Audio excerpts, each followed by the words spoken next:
weekly tip here at AmericanHunter.org. I think it was last week, I talked about hunting ditches and why it makes so much sense to focus on ditches in the areas where you hunt.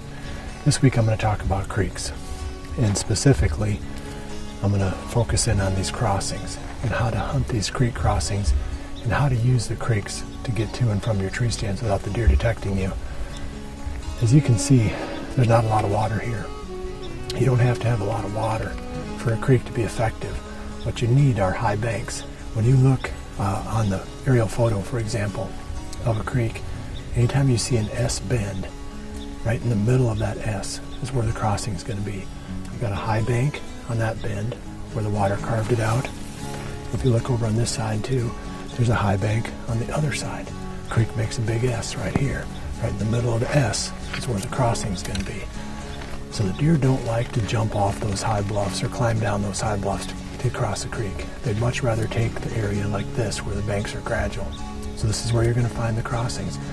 So you can do a lot of scouting right at home, just looking at the aerial photos and looking for these S bends.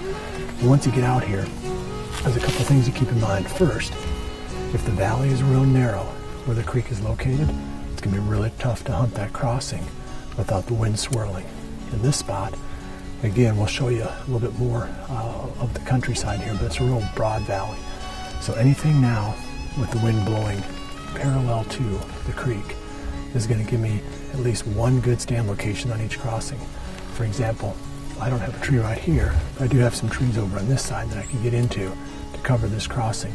So if I wanted to hunt it on a wind coming from this direction, I can set up on this side of the crossing. If there's not a lot of deer activity in that direction, but you can see the creek makes a big bend, I could actually hunt it on this side out of one of those trees right over here, and my scent would blow out into that cattle pasture off to the side of the creek. So it's really, creeks are nice from the standpoint that these funnels are well defined, they're easy to locate, and you can usually set up on almost surgically on the wind. You've got a perfect wind direction where it's blowing a 90-degree angle away from where the deer are going to be crossing the creek. Okay, now here's the second reason why I love creeks. I walked all the way up in here from my truck. Never once was I exposed to any of the deer on either side of the creek. So if there's deer living in the timber on this side, they didn't see me coming in. Nothing on this side saw me coming in. So you can get in and out real nice. The deer don't know you're coming, and when the hunt is over with, you can drop back down in the creek, sneak right back out underneath the banks of the creek, and the deer won't know that you left. So you can get away with hunting these spots a lot. So that's the tip for this week. I appreciate you joining me. I'll be right back here again next week with another tip at AmericanHunter.org.